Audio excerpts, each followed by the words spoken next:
323페이지 웨스트민스터 총회의 지휘자 알렉산더 핸더슨입니다. 이제 얼마 안 남았어요.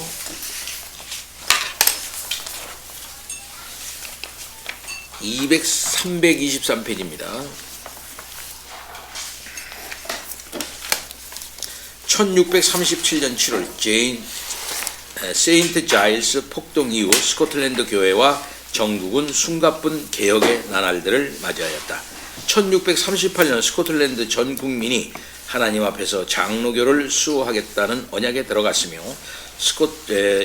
글래스고 총회는 순수 장로교의 회복을 선언하였다. 이게 국민 언약이라는 거죠. 1639년과 1640년에는 스코틀랜드 장로교도들이 국왕과의 두 차례 전쟁에서 승리를 거두었다. 이후 스코틀랜드 언약파는 잉글랜드의 의회 소집을 요구하였고 교회 개혁을 위해 웨스트민스터 총회 소집을 요구하였다. 스코틀랜드 교회는 5명을 특사로 보내 총회로 하여금 장로교의 근간이 되는 웨스트민스터 표준문서를 만들게 하였다. 이 모든 과정에서 가장 주도적인 역할을 수행했던 인물 한 사람을 지목한다면 그는 단연코 알렉산더 핸더슨일 것이다. 예, 이양민 집사님 읽어주시죠. 평범한 목회자 핸더슨은 1583년 파이프 지역 크리치의 명망 있는 집안에서 태어났다. 우리가 핸더슨의 가정에 대해 알 수 있는 것은 이뿐이다. 1599년 핸더슨이 15세가 되던 해 그는 세인트 앤드루스 대학에 입학하였다. 1603년 스코틀랜드의 제임스 6세가 잉글랜드 왕위를 물려받던 해 그는 대학을 졸업하였고 같은 대학 교양학부에서 가르치는 자리를 얻게 되었으며 1610년에는 수사 교수로 임명되었다. 핸더슨이 목회자로 나선 것은 1612년 또는 1615년이었다. 그는 세인트 앤드루스 북원 루차스 교구의 목사로 부임하였다. 이 무렵 스코틀랜드 교회는 장로교 수호자인 앤드류 멜빌이 국왕 제임스 6세 겸 1세에 의해 국외로 추방되었고 국왕의 비호 아래 주교들이 권력을 강화하고 있었다. 당시의 핸더슨에게는 멜빌이 꿈꾸었던 장로교에 대한 이상이 없었다. 그의 부임 역시 세인트 앤드루스 대주교의 임명으로 이루어졌다. 대주교가 핸더슨을 임명한 것은 핸더슨이 장로교적 성향이 적은 인물이었다는 것을 반증한다. 당시 핸더슨의 주된 관심은 교회의 정치보다는 학문적인 것으로 보인다. 그러나 핸더슨에게는 불행하게도 그의 교구민들은 장로교에 어느 정도 헌신된 사람들이었다. 그가 부임하던 날 교구민들이 교회당 문을 걸어 잠근 탓에 핸더슨은 창문을 통해 교회당에 들어가야만 했다. 교구민들은 대주교의 임명을 받은 목사에 대해 분명한 거부 의사를 표현한 것이다. 이러한 교구민에 대해 핸더슨은 불쌍히 여겼던 것으로 보인다.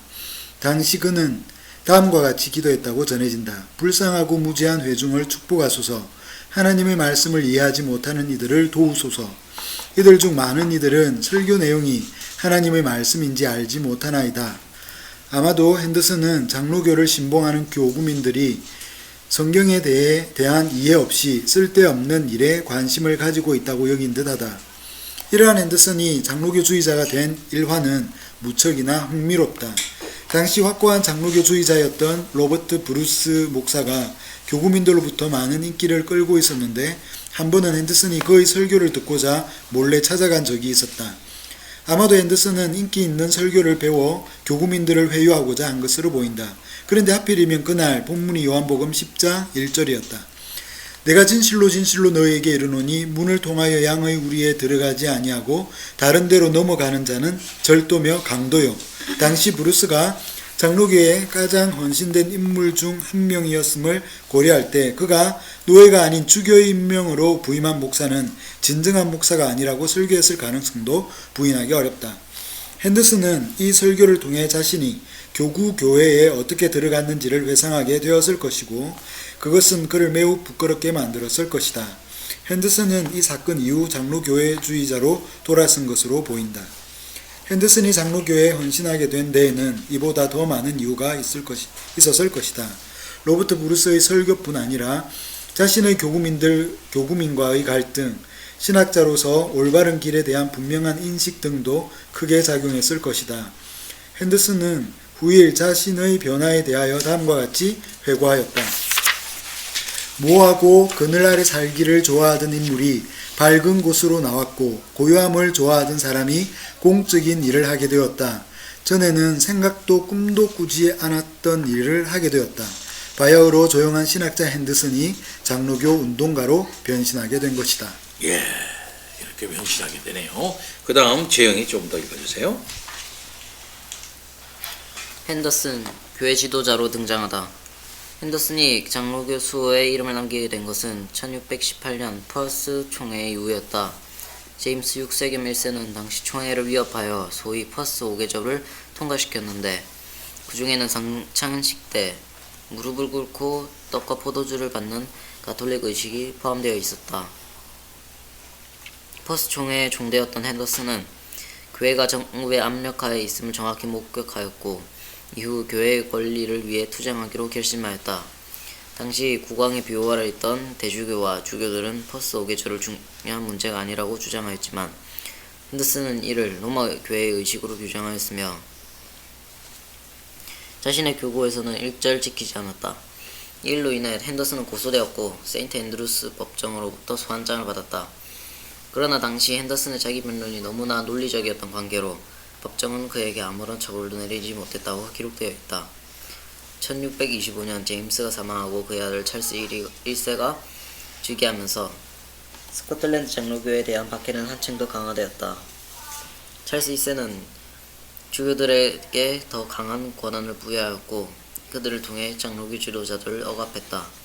1636년에는 교회법을 도입하였으며 1637년에는 잉글랜드의 공동기도서에 가톨릭 교서를 추가한 스코틀랜드 공동기도서를 도입하고 이를 강제적으로 시행하도록 하였다. 찰스의 교회 정책에 반대하는 교회 지도자들은 많은 경우 처벌을 받았다.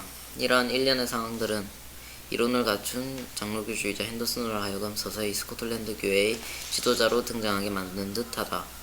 1637년 핸더슨은 공동기도서 도입을 반대하는 청원서에 앞장을 섰으며 당국에 대한 불복종 운동을 이끌었다.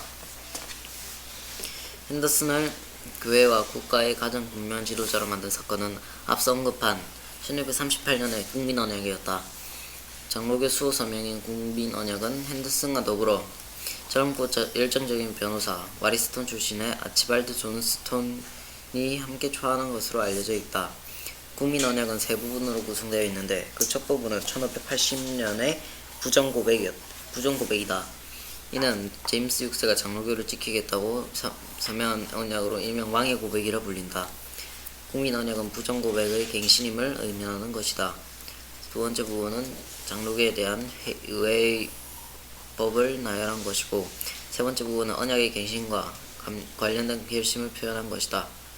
이 세 번째 부분은 핸더슨이 초안한 것으로 알려져 있다. 이처럼 핸더슨은 국가적으로 매우 중요한 문서의 초안을 맡을 정도로 중요한 위치에 있었다. 에든버러의 그레이프 라이어스 교회에서 시작된 이 국민언약은 전 국민의 서명을 받기 위해 전국 교회로 보내졌다. 핸더슨은 이 서명운동의 중심에 서 있었고 전국을 순회하면서 언약의 필요성에 대하여 설교하였다. 이 언약은 일부 고지를 제외한 스코틀랜드 전 국민의 호응을 얻었으며 이는 국민적 단계를 이끌어내는데 중요한 역할을 하였다. 당시 국왕 찰스 1세가 언약의 힘을 가지고 있는 한 나는 베니스 공작보다 권력이 적은 사람이다 라고 한 것은 언약으로 인하여 스코틀랜드 전 국민이 단결하였음을 말해준다. 이때부터 스코틀랜드의 전국은 국왕이 아니라 소수의 언약파 귀족들과 핸더슨을 비롯한 소수의 장로교 지도자의 손에 들어가게 된 것이다. 이러한 국민언약 운동에 가장 적극적으로 반대한 이들은 아버딘 대학의 신학자들이었다. 당시 아버딘은 언약 운동을 반대하는 존 포베스가 주기로 있었으며 그와 함께한 5명의 박사들이 언약을 비난하고 있었다. 이에 임시정부의 파송을 받은 핸더슨이 아버딘으로 가서 이들 박사들과 논쟁을 벌인 것은 유명한 사건이다. 그러나 그러한 핸더슨의 노력에도 불구하고 이들을 설득시키는 일은 크게 성공적이지 못했다. 고지대를 제외한 나머지 지역에서는 총회 서명은 순조롭게 진행되었으며 그 결과가 바로 1638년 11월에 열린 글래스고 총회였다. 스코틀랜드 전 국민이 국민 언약으로 단계로 귀하자 찰스 1세는 18년간 소집되지 않았던 총회 소집을 허락할 수밖에 없었다. 총회는 국민 언약을 초안한 알렉산더 핸더슨을 총회장으로 그리고 존스톤 와리스톤 장로를 서기로 선출하였다. 앤드루 멜빌 이후 흔들리는 교회를 이끌어갈 새 지도자가 탄생한 것이다. 총회장으로서 핸더슨이 행한 첫 번째 일은 총회에 대한 국왕의 간섭을 제거하는 것이었다. 당시 국왕은 특사를 통해 총회에 일일이 간섭하고 있었다. 국왕의 특사 헬미턴 공작이 국왕의 이름으로 11월 28일 총회 예산을 선언하자 총회장은 핸더슨이 이를 단호히 거부하고 총회는 국왕의 동의와 관계없이 하나님의 허락을 받은 것이오라는 불멸의 명언을 남겼다. 이어 글래스고 총회는 교회 개혁을 단행하였다. 총회는 공동기도서의 도입이 불법이라고 규정하였고 파소개조를 비롯한 모든 반장로교적 요소들을 제거하였다. 국왕 찰스의 강력한 반대에도 불구하고 주교제도는 폐지되었다. 또한 총회는 총 14명의 대주교와 주교들이 불법적인 교회 직분이라고 선언하였다. 멜빌의 추방 이후 슬금슬금 들어온 주교제도가 완전히 사라지게 되었다. 이로써 스코틀랜드 교회는 1541년에 완벽한 장로교를 회복하게 되었다. 이 모든 조치들이 총회장 핸더슨의 확고한 결심과 무관하지 않았음은 분명한 사실이다. 예, 이게 주교제도를 불식시킴으로써 그렇게 해서 장로교 제도를 안착시키는 것이 스코틀랜드의 종교개혁의 핵심 사항이 되는 거죠. 그 부분에 대해서는 앞에서도 많이 언급된 것이었습니다. 예. 근데 이게 위대한 지도자 한 사람이 깨어서 몸을 더져 헌신하는 것이 굉장히 중요해요. 근데 오늘날에 보면은 이제 지식인들, 특별히 신학 교수나 이런 사람들을 목사들도 그렇게 돼야 되겠지만은 또 어떤 문제에 있어서 몸을 던져서 그것을 갖다가 방어하고 이렇게 하는 일, 이거 굉장히 중요한데 다들 뭐 몸을 사려요.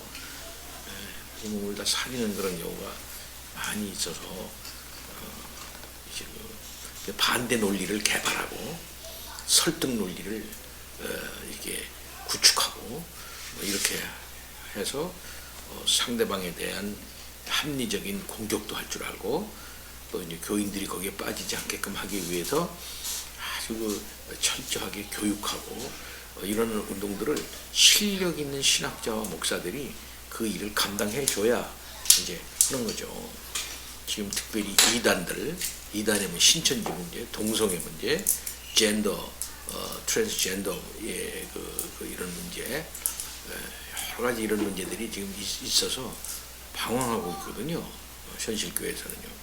여성 목사 제도 이런 거, 이런 문제, 페미니즘 문제 뭐 이런 거. 이제 우리나라도 이제 그 문제가 휘말리기 시작했습니다 이미. 그럼 거기에 대한 분명한 논지를 쉽고 명확하게 분명하게 이렇게 제시해주고 그렇게 해 나가는 그런 신학자들이 필요한데 신학자들이 이런 문제들을 다 살살 피합니다. 살살 피해요. 왜 피하느냐 하면은 자기네들이 배운 신학계들 있잖아요. 자기네들이 배운 서구의 신학자들 그 분위기는 다 그것을 갖다 받아들이고 있기 때문에 그렇습니다.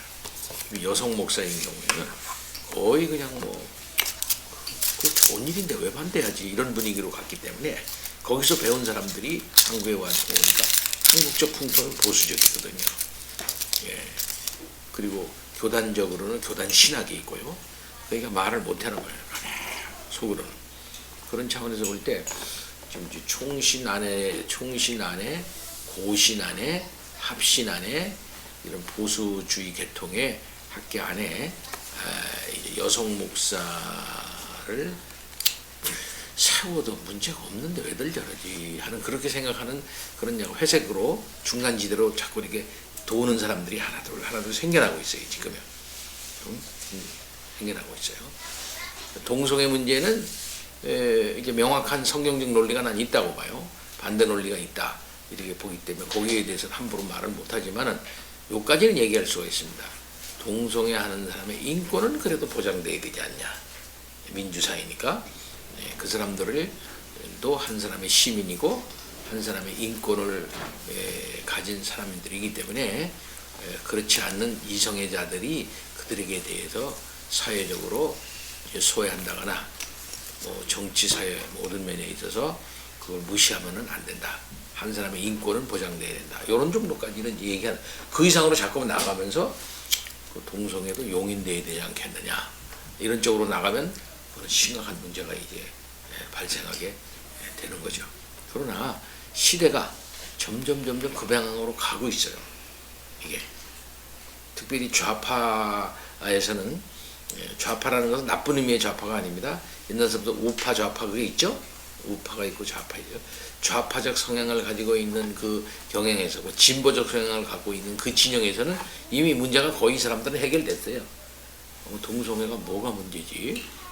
그 사람들이 그렇게 가지고 있는 자기 나름대로의 성적 성향의 차이인데 그걸 가지고 뭘 그 문제 삼나? 이렇게 진보 진영 계통에서 이미 그것이 이제 정리가 끝난 문제거든요. 이게 서구에서도 그렇고요. 그러니까 이거를 어떻게 이제 해결해야 되느냐 하는 문제는 심각한 문제고 앞으로 우리나라도 그렇게 될 거다. 얼마 전에 호주도 이제는 동성애자의 합법적 결혼을 이제 용인했죠. 호주가요. 호주가 그렇게 했습니다. 모든 나라들 거의 그렇게 될 거고 그렇게 나가고 있다. 이게 볼 수 있어요.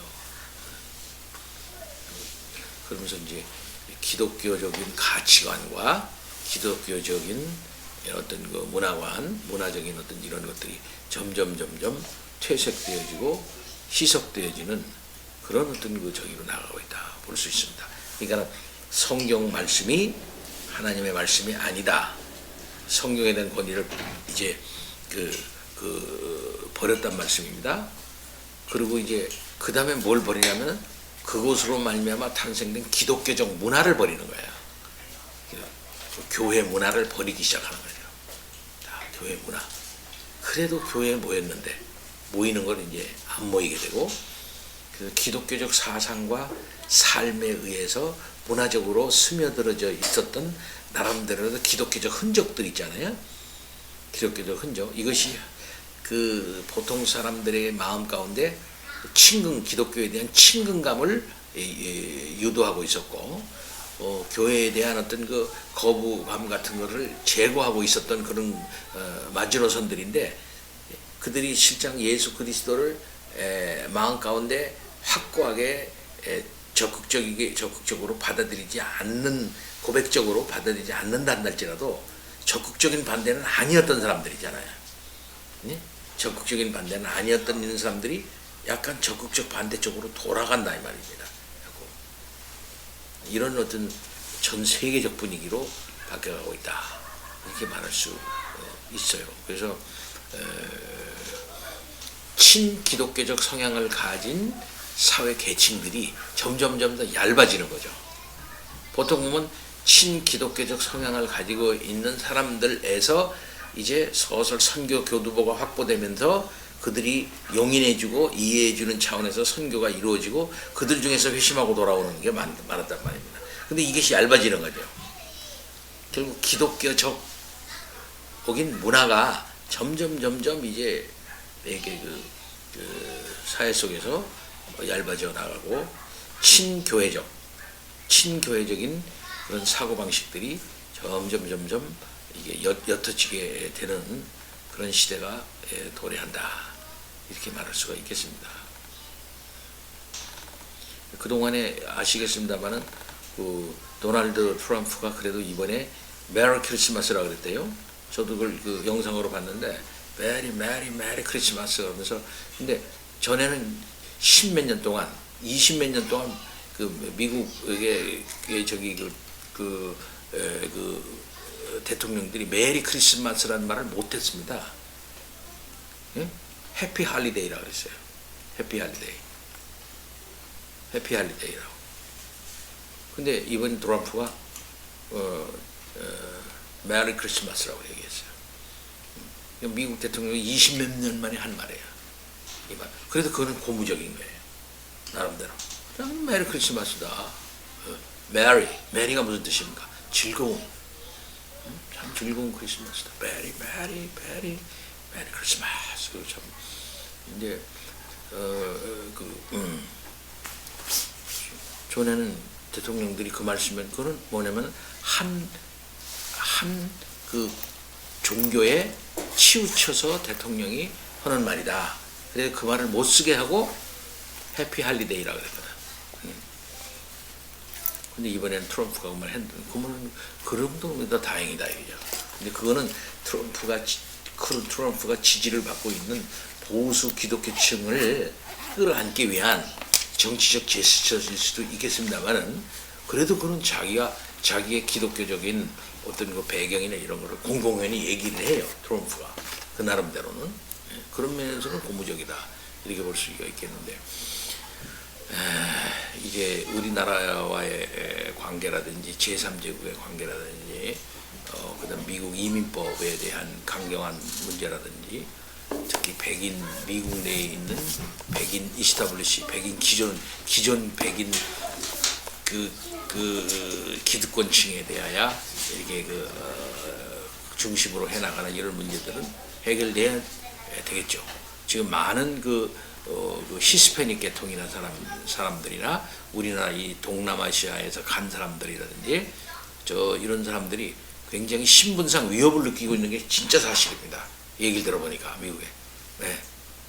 혹시 나갔다가 혹시 고국으로 돌아갔다가 다시 못 돌아오지는 않을까 해가지고서 아예 미국으로 안 떠나려고 하는 그 못 받으면 다시 돌아올 때 못 받으면 안 되니까 그러니까 아예 그냥 미국으로 안 떠나고 버리고 눈치만 보고 있는 저희가 많다는 거예요. 자 넘어갑니다. 잉글랜드 교회 개혁의 꿈. 원 집사님 읽어주세요. 그러나 스코틀랜드 교회는 여전히 국왕의 위협 아래 있었다. 글래스고 총회의 결정, 특히 주교 제도의 폐지에 대한 국왕 찰스 1세의 분노는 극에 달했다. 그의 부왕 제임스 1세가 주교를 왕권의 기초로 여겼듯이 찰스 1세도 주교 없이 스코틀랜드 통치는 불가능하다고 여겼다. 찰스는 잉글랜드에서 군대를 일으켜 스코틀랜드를 침공하기로 결심하였다. 찰스는 스코틀랜드 언약파, 즉 장로 교도들에 대해 2차례 전쟁을 일으켰는데 이를 주교 전쟁이라 부른다.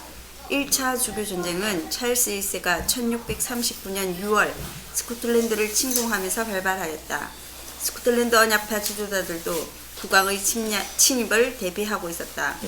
1639년 6월 북경 도시 버윅에서 마주한 두 군대는 상대방의 군대에 대한 정보 부족과 두려움으로 인해 싸움 없이 곧바로 협상에 들어갔다. 국왕은 자신의 군대로 언약파 군대를 진압하기 어렵다고 여긴 듯하다.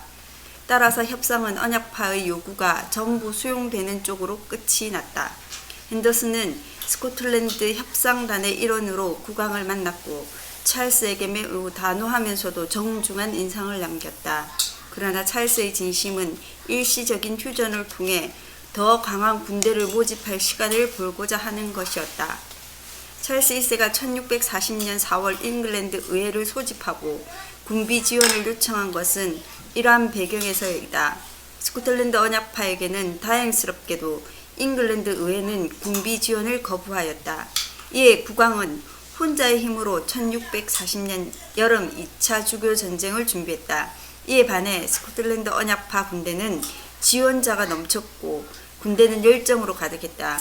그들은 찰스의 군대를 기다리기보다는 성공하는 쪽으로 결정하였고 1640년 8월 북경 트위드 강을 건넜다. 당시 스코틀랜드 언약파 지도자들은 우리의 잉글랜드 침공의 정당성이라는 팸플렛을 출판하였는데 이 역시 핸더슨이 초안한 것으로 알려진다.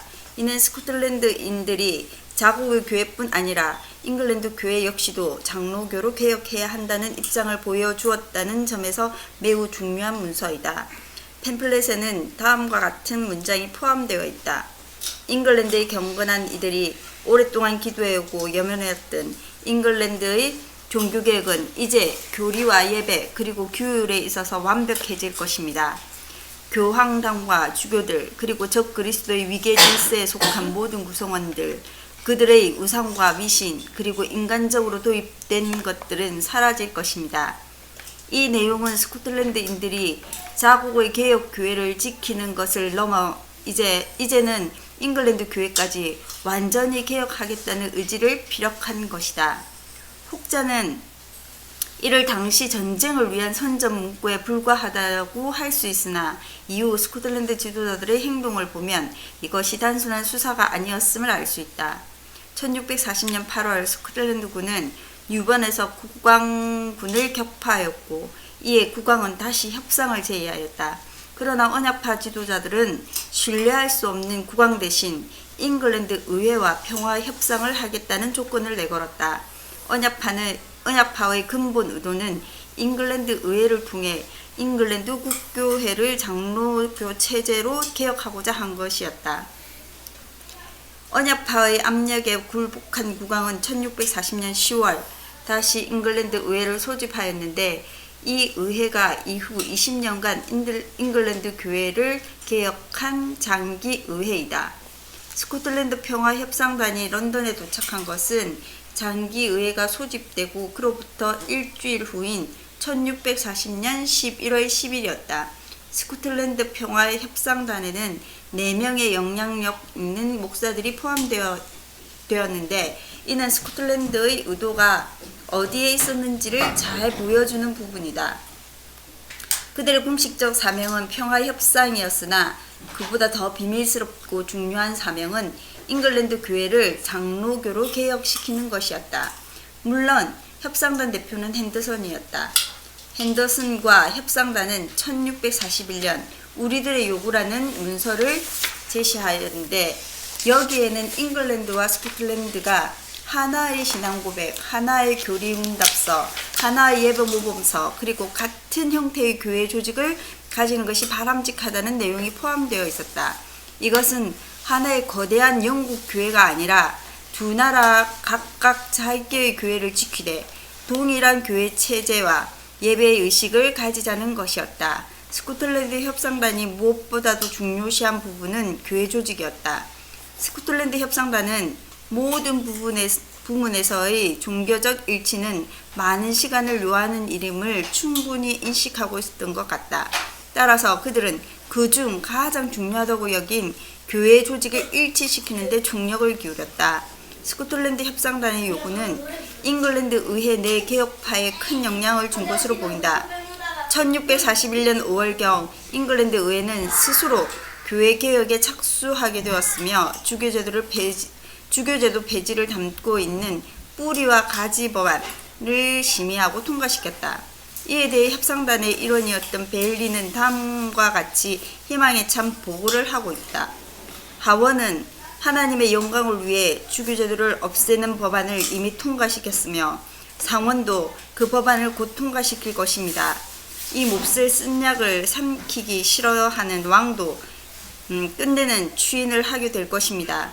스코틀랜드 협상단은 6월 초 스코틀랜드로 귀국하는 배에서 국왕 찰스가 하사한 포도주와 맥주를 마시면서 그들이 이룬 성과를 자축하고 있었다. 예, 국민 언약 이후에 이제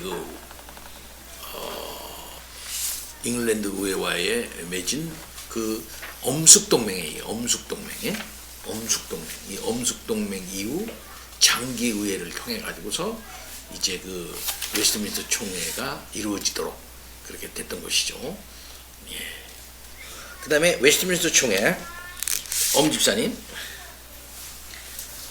그러나 스코틀랜드 협상단의 기대와는 달리 잉글랜드는 스코틀랜드처럼 주교 제도를 없애려는 의회파와 이를 지키려는 국왕파 간의 내전에 휩싸였다. 스코틀랜드 언약파에게는 우려스럽게도 초기 전황은 국왕파에 유리하게 돌아가고 있었다. 만일 국왕파가 내전에서 승리한다면 잉글랜드 교회의 개혁은 물론이고 스코틀랜드 교회 역시 위험에 처할 수 있는 상황이었다. 1643년 잉글랜드 의회와 스코틀랜드 언약파 사이에 동맹이 체결된 것은 이 때문이었다.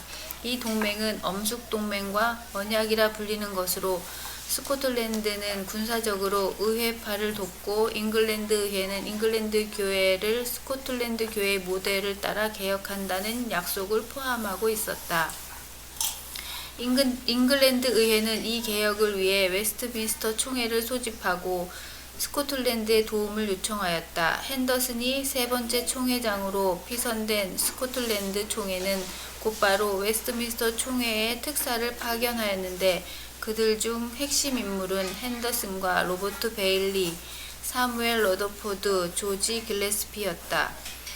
물론 핸더슨이 대표였다. 언제나 인물 묘사에 정확한 베일리는 핸더슨을 이때에 적합한 유일한 인물이라고 표현하였다. 웨스트민스터 총회에서 핸더슨의 위치는 단연 독보적이었다. 그는 스코틀랜드 교회를 대표했을 뿐 아니라 뛰어난 학자로서도 명성을 떨치고 있었다. 핸더슨은 총회에서 장로교 정치에 대하여 가장 권위 있는 인물이었다. 독립파 목사들에 대한 핸더슨의 반론이 무명이었던 그들을 유명하게 만들었다는 사실은 당시 그의 명성을 짐작해 준다. 잉글랜드 독립파 목사들이 장로교에 대하여 이의를 제기하자 핸더슨은 스코틀랜드 교회의 종교개혁에 대한 그의 팸플릿을 통해 그러한 오해를 불식시키고자 하였다. 핸더슨은 1644년에 출판된 스코틀랜드 종교개혁에 대한 오해와 편견을 통해 장로교가 성경적 교회 제도라는 사실을 강조하였고, 만일 총회가 더 개선된 장로교 제도를 만들고 스코틀랜드 교회의 부족한 부분을 지적한다면 기꺼이 받아들일 것이라는 겸손한 입장을 보이기도 하였다. 1644년 5월에 만들어진 예배 모범 역시 핸더슨이 초안한 것으로 알려져 있다. 1645년 초 사실상 예배 모범과 장로교 정치가 만들어졌으며 이 성취가 가장 큰 공헌한 한 인물은 핸더슨이었다. 핸더슨의 활약은 이것으로 끝나지 않았다. 1645년 잉글랜드 의회는 욱스브리지에서 국왕과 휴전 협정을 가졌는데 당시 의회의 휴전안 역시 핸더슨에 의해 만들어졌다. 또한 핸더슨이 실제 의회 협상단의 일원으로 참여하게 되었는데 이는 국왕의 요청이기도 하였다.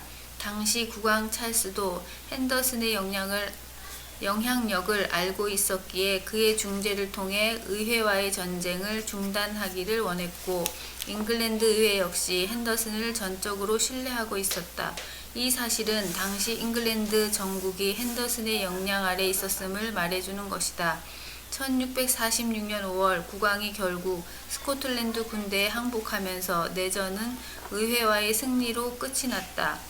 항복한 국왕은 다른 정치 지도자들보다 핸더슨과의 대화를 요청하였는데 이는 핸더슨에 대한 그의 존경심을 보여주는 것이었다.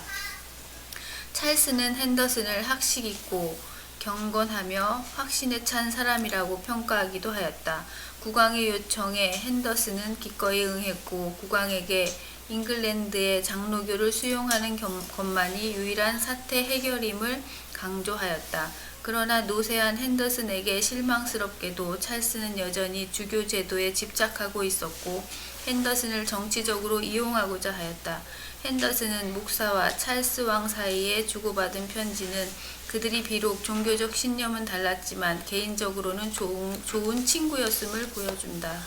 예, 이게 참 대단하죠. 북쪽 사람 스코틀랜드의 대표적인 목사가 잉글랜드 정국에 이렇게 큰 영향을 미치고 있었다 이 말씀이죠.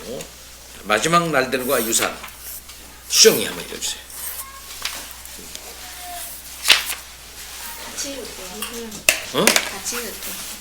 나중에 읽다고? 네, 아니 같이 읽을게요. 같이 읽어.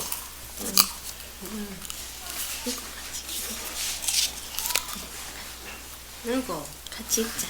읽어라. 같이 읽자. 읽어. 네가 읽어라. 1646년 핸더슨의 반납 없는 노력에도 불구하고 잉글랜드 교회를 개혁은 큰 열매를 맺지 못하고 있었다. 국왕은 항복하였음에도 불구하고 주교 제도를 포기하지 않았으며 잉글랜드 의회는 언약을 맺었음에도 불구하고 정치권이 교회를 지배해야 한다는 에라스투스주의를 고집하고 있었다. 이 모든 일들은 환갑을 넘긴 핸더슨의 체력이 감당하기는 너무나 무거운 것들이었다. 핸더슨은 건강이 극도로 악화되자 웨스트민스터 총회의 일을 동료 특사들에게 맡기고 1646년 8월 11일 에든버러로 돌아왔다. 그로부터 8일 후 주님의 부름을 받았으며 그의 주검은 그레이프 라이어스 교회 마당에 묻혔다. 이렇게 돌아오자마자 8일 만에 죽었다. 그냥 죽을 때까지 그냥 뭐 전심을 다한 거죠, 그죠? 이 양반들 참 옛날에 분들이 이렇게 고생을 해가지고 환갑을 넘기는 데서는 우리가 지금으로 치면 한 60대부터 그렇죠. 네. 그러니까 돌아온 지 건강이 악화돼서 돌아온 지 8일 만에 죽었다. 그냥 죽은 힘을 다해서 마지막까지 다 봉사를 한 거예요. 계속해서 존 녹스가 그랬듯이 핸더슨도 숨을 거두기 직전까지 자신의 길을 달려간 인물이었다. 핸더슨은 죽기 직전 다음과 같은 말을 남겼다. 이제 나는 나의 경주를 거의 마치고 집으로 돌아간다. 나는 아이들이 놀기를 좋아하는 것 이상으로 이 세상을 떠나고 싶다. 많은 일기와 보고서를 남긴 로버트 베일리는 핸더슨의 삶을 다음과 같이 묘사한다. 그는 그의 모든 힘과 날들을 다 사용했고 하나님과 교회를 위해 마지막 숨까지 쉬었다. 이 번역되어야 될 책 중에 참 또 급한 것은 이 로버트 베일리의 일기와 보고서들입니다. 특별히 웨스트민스터가 열리는 처음서부터 끝날까지 이 로버트 베일리가 다 그 일기를 다 썼어요. 그게 그대로 남아있어요. 세 권이나 이만한 거 세 권이에요. 그대로 남아있어요. 이런 것들이 참 이게 잘 번역이 돼서 참 이렇게 읽을 수 있으면은 그때 위대한 주의 종들이 어떻게 했었는가 하는 것을 더 자세히 알 수가 있겠죠. 예. 근데 출판사에서 돈이 없으니까 이런 걸 번역을 못해요. 사보는 사람도 참 이런 거 참 나라도 돈 있으면은 만족합니다. 계속. 핸더슨은 젊은 시절 학문에 심취했지만 행동하는 그리고 불의에 항거하는 신앙인이 되었고 또한 겸손히 섬기는 지도자가 되었다. 그의 탁월한 문장과 지도력은 교회의 개혁을 위해 사용되었고 국민을 단결시키는 힘이 되었다. 제임스 6세 겸 1세의 왕실 통합 이후 오염된 스코틀랜드 장로교는 핸더슨의 지도 아래 또다시 완벽한 장로교회의 개혁을 성취하였다. 존 녹스의 개혁과 앤드류 멜빌의 개혁이 제1, 제2의 스코틀랜드 종교개혁이었다면 핸더슨의 개혁은 제3의 스코틀랜드 종교개혁이라 불러도 과언이 아닐 것이다.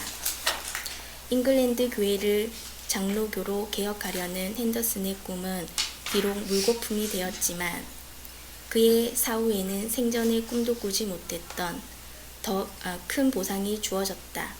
핸더슨과 동료 특사들이 만든 웨스트민스터 총회의 위대한 문서들은 비록 잉글랜드 교회에서는 배척되었지만 오늘날 전 세계 모든 장로교회의 기준으로 존경받고 있다. 세계 어디든 장로교회가 세워지는 곳마다 웨스트민스터 표준 문서들이 소개되었고 그와 함께 핸더슨과 동료 특사들도 칭송되고 있다. 예. 그러니까 이거 스코틀랜드의 위대한 그 장로교 신학자들이 이렇게 실상은 신학적으로 압도적인 차원에서 잉글랜드 신학자들보다 이렇게 실력 있게 영향력 있게 활동했다 이 말이에요. 그런데 잉글랜드의 성공의 신학이죠. 잉글랜드의 성공의 신학이 오늘날 세계를 풍미하고 있는 것은 웬일일까요? 그건 스코틀랜드가 힘이 없기 때문이에요. 어떤 면에서는 힘이 없었기 때문이에요. 예? 영국이 세계를 한동안 지배했지 않습니까? 그래가지고 스코틀랜드에 저희가 묻혀 있었다 이렇게 말할 수가 있죠. 지금도 스코틀랜드에 위대한 신학자들 많이 있고 그런데 아직까지도 그런 면이 있어요. 그래서 영국의 이제 위대한 복음주의자들이라고 말할 수 있는 사람들이 장로교주의자들이 아니거든요. 그러니까 한마디로 말해서 존 스타트 장로교주의자 아니란 말입니다. 그 다음에는 알리스터 맥그레스 장로교주의자 아니란 말이죠. 그 다음에는 또 제임스 패커 장로교주의자 아니란 말이에요. 네? 이런 사람들 다 위대한 복음주의자들이에요. 대단히 훌륭한 분들이긴 하지만 그렇단 말이에요. 그 다음에는 저 늘 얘기하지만 그 전에 있었던 존 오웬 같은 사람들은 특별히 장로교주의자 아니란 말입니다.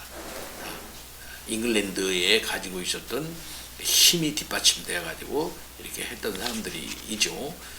그 양반들은 뭐 앵글리칸 처치 사람은 아니지만 존 오웬은 독립하지만은 말이죠.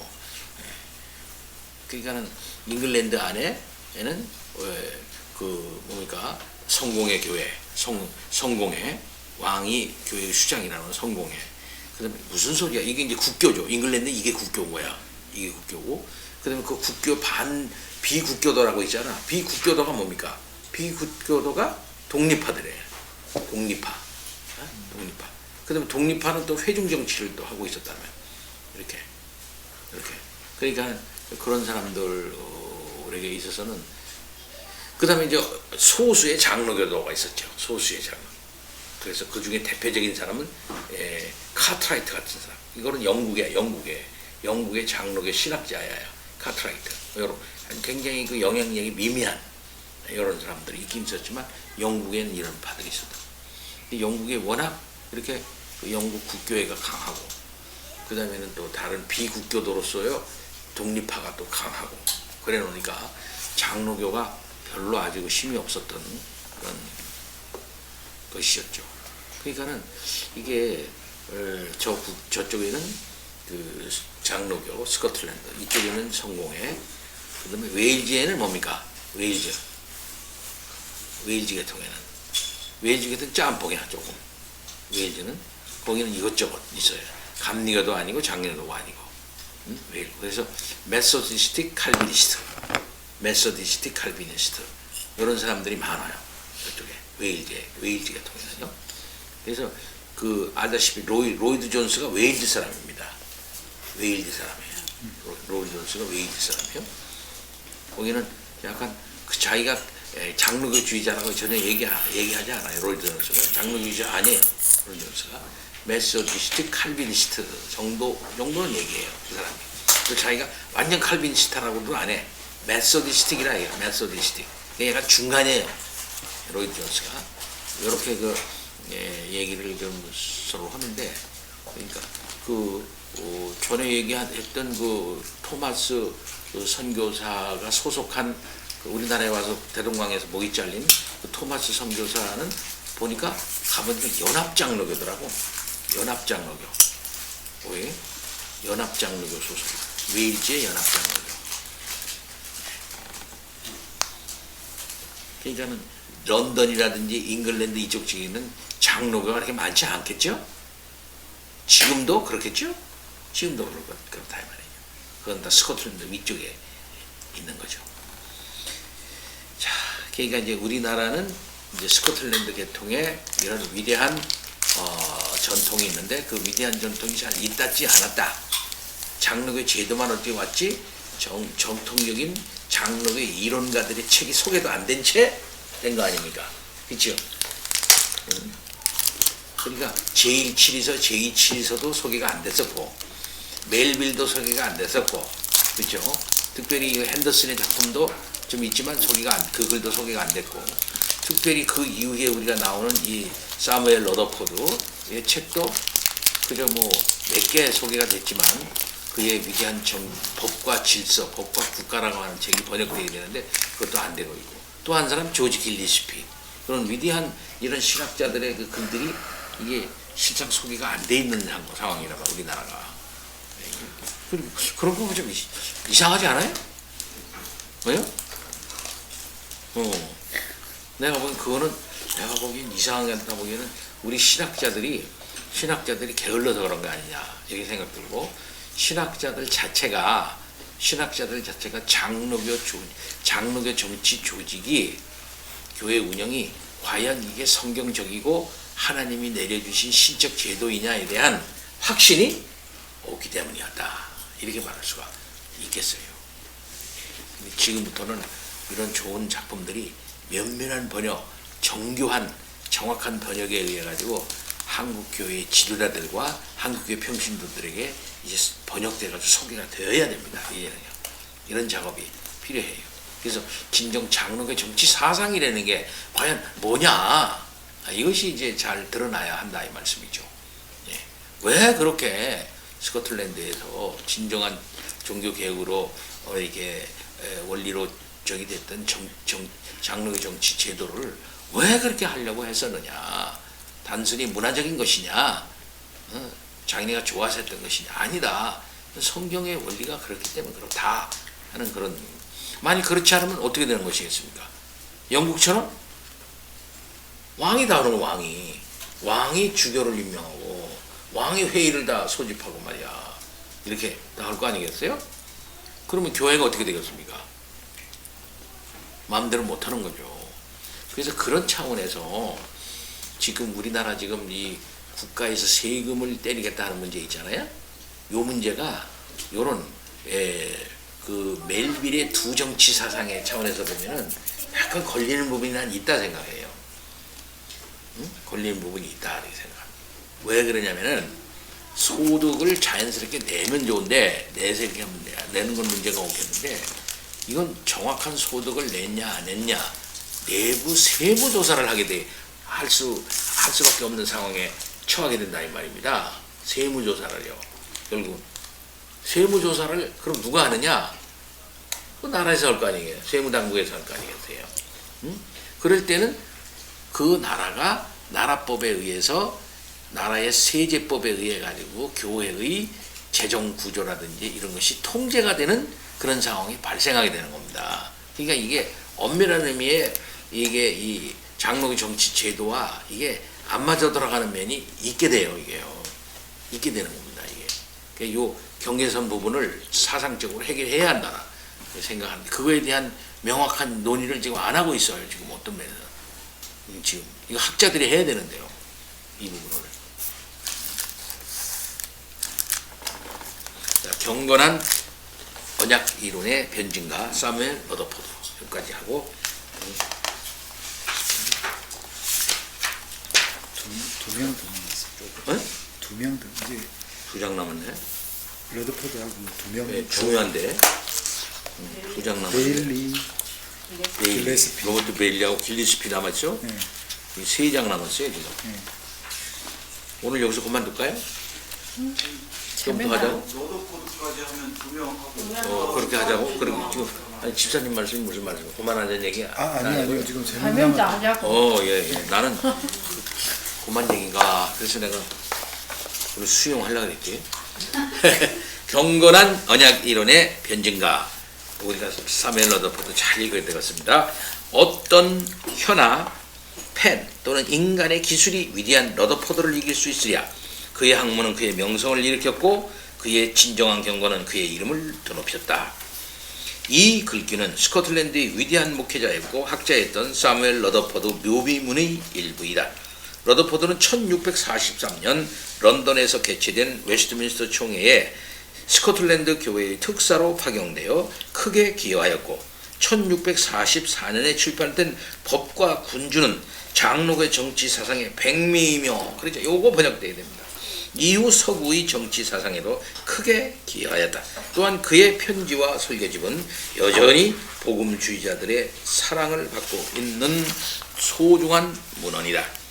러더포드와 목회. 러더포드는 올리버 크로멜과 같은 해, 즉 1600년에 스코틀랜드의 동남부 지방의 리스벨에서 부유하지도 가난하지도 않은 농부의 아들로 태어났다.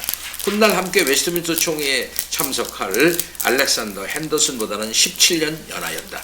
러더포드의 사상과 미래는 그의 교부로 부임해온 스코틀랜드의 가장 열렬한 장로교 목사이며 스코틀랜드 교회사를 저술한 데이비드 칼드우드 목사로부터 크게 영향을 받았다. 칼드우드는 제임스 6세 겸 1세의 치세인 1610년대와 1620년대에 국왕의 반장로교 정책을 격렬히 비판한 인물이었다. 러더포드는 이같이 장로교를 중시하는 환경 속에서 성장하였다. 이옥복 선생님 읽어주세요. 러더포드가 장로교 사상을 체계적으로 수용한 시기는 그의 대학 시절이라 할 수 있다. 제임스 6세의 장로교 핍박이 가장 강했던 1617년 에든버러 대학의 신학부에 진학한 러더포드는 주위에 유사한 생각을 가진 이들과 교제하면서 나름대로의 교회와 정치에 대한 그의 이론을 체계화시켜 나갔다. 4년 뒤 대학을 졸업하면서 러더포드는 바로 인문학 교수로 임명되었다. 이후 4년 가까이 에든버러 대학에서 가르치는 동안 러더포드는 1622년 에든버러 대학의 새 학장으로 부임한 로버트 보이드로부터 영향을 받은 것으로 보인다. 보이드는 급진적인 장로교 사상을 지닌 인물이었고 당시 제임스 6세의 교회 정책에 대한 불만을 가지고 있었다. 러더포드는 이 시기에 완전한 장로교 이론으로 무장한 학자가 되었다. 러더포드가 부인 유페임과 결혼을 한 것도 이 점이었다. 러더포드가 목회의 길로 들어선 것은 그의 나이 27세가 된 1627년이었다. 러더포드가 첫 부임한 곳은 스코틀랜드의 서남부 커그브라이어트 근교의 조그만 그리고 매우 가난한 교구 앤워스였다. 약 10년간 그곳에 머무르는 동안 러더포드는 목회에 전력을 다했다. 당시 교구민들의 증언에 따르면 러더포드는 새벽에 일어나 기도와 연구를 하였고 끊임없이 신방을 하였고 열정적으로 설교하였다. 교인들은 그의 열정적인 설교에 매료되었고 그를 존경하였다. 이러한 러더포드의 명성은 이웃 지역에 전파되었고 그를 욕심내는 교구도 생겨났다. 러더포드는 조건이 좋은 큰 교회로부터 초청을 받았지만 자신의 이익을 위해 교구민들을 버리는 것은 옳지 않다고 믿었다. 그는 그의 교인들이 다리미처럼 쉽게 식는다고 불평하기도 하였지만 그들을 무척 사랑하였다. 러더포드가 개인적으로 불행한 일을 많이 겪었던 시기도 앤워서 목회 시절이었다. 1630년 부인이 사망하였고 이후 아이 2명도 죽었으며 1636년에는 러더포드를 돕던 어머니마저 사망하였다. 1640년 러더포드는 진 맥메스와 재혼하였고 9명의 자녀를 두었으나 모두 죽었고 딸 아그네스 1명만 살아남았다. 이처럼 많은 가족과의 이별 속에서도 러더포드는 자신의 아픔이나 가정사의 어려움에 대해서는 그의 거의 흔적을 남기지 않은 인물이었다. 얼마나 마음이 아팠겠어. 옛날에는 많이 난 그냥 왜 이렇게 애들이 많이 죽는지 그쵸? 얼마나 유전적인 유전적인 게 아니야. 그때는 뭐 영양관계, 전염병, 그다음에는 뭐 웬만한 거 조그만 거 가지고도 죽어. 참 그 칼빈 애들도 죄 죽어버리잖아요. 에이, 참 이거 보면 위생이 많이 안 돼. 하나님께서 잘 믿는 칼빈의 아이는 안 데려갈 것 같은 그런 요즘 생각이. 설교 내용으로 보면 그래야 되는데. 아유, 그거 얼마나 가슴이 아파요. 이거. 잘 애들이 죽는 걸 어떻게 보나. 그래야 되는데. 애들이 죽는 거 보면 가슴 아프죠. 자, 앤워스에서 웨스트민스터까지 이학민 집사님. 가난한 농촌 마을 목회자였던 러더포드를 스코틀랜드 장로교 지도자로 만든 것은 아이러니하게도 국왕 찰스 1세의 반장로교 정책이었다. 찰스는 부친 제임스 6세 겸 1세보다 훨씬 더 반장로교적 인물이었다.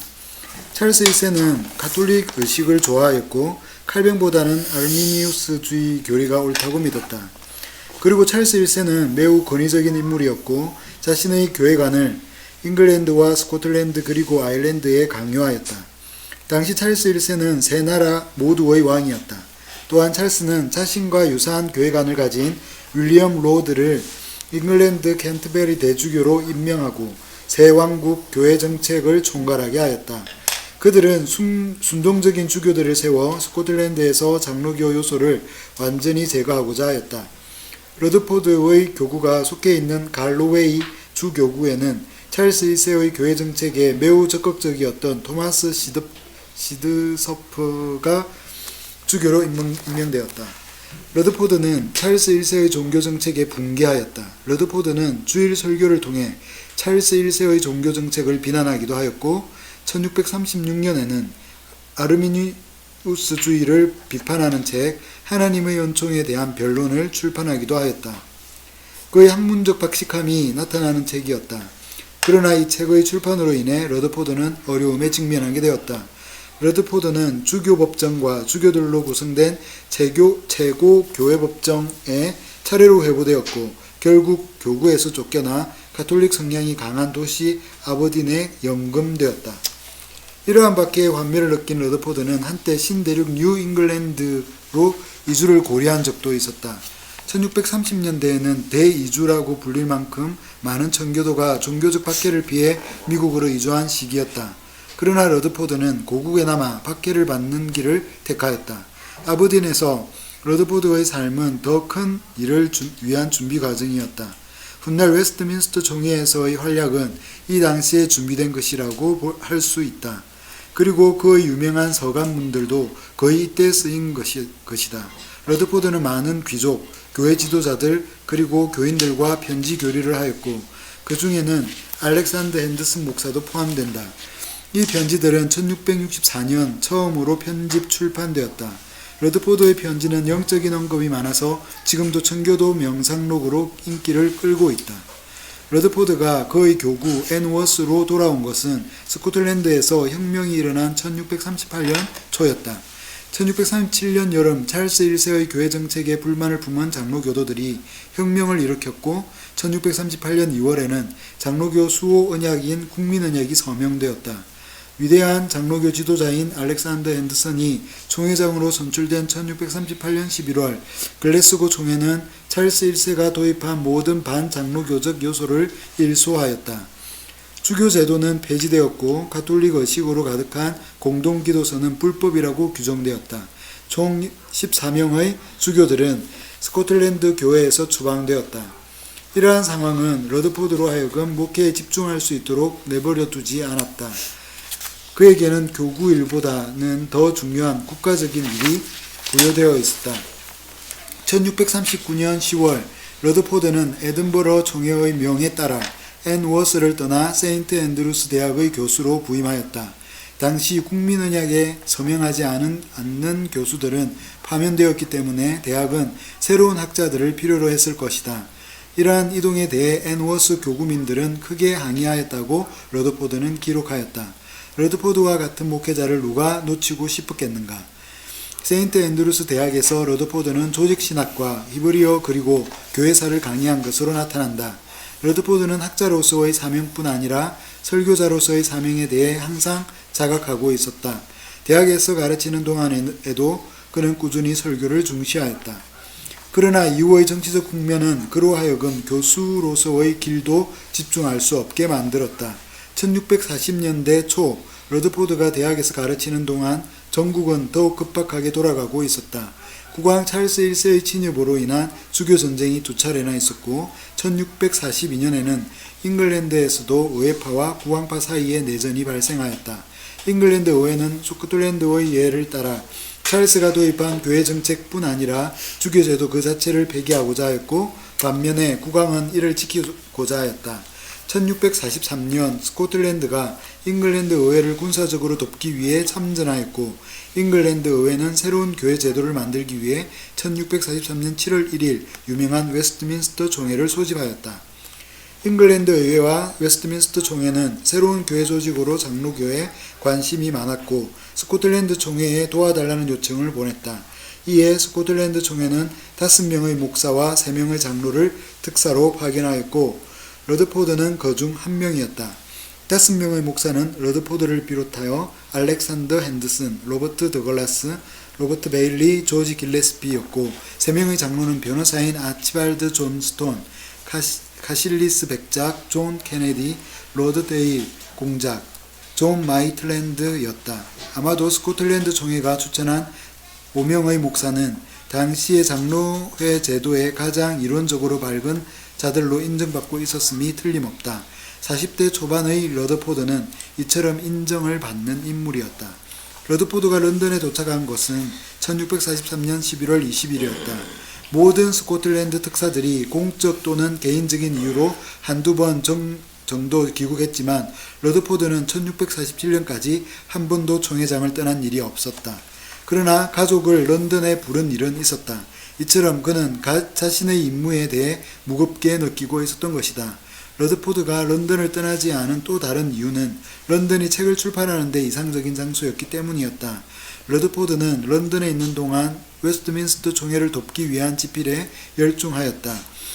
그는 한편으로 총회에서 잉글랜드 목사들을 주도하였고 다른 한편으로는 책을 통해 그들에게 장로교 제도와 사상을 소개하였던 것이다. 학자인 러드포드가 할 수 있는 최상의 일이었다.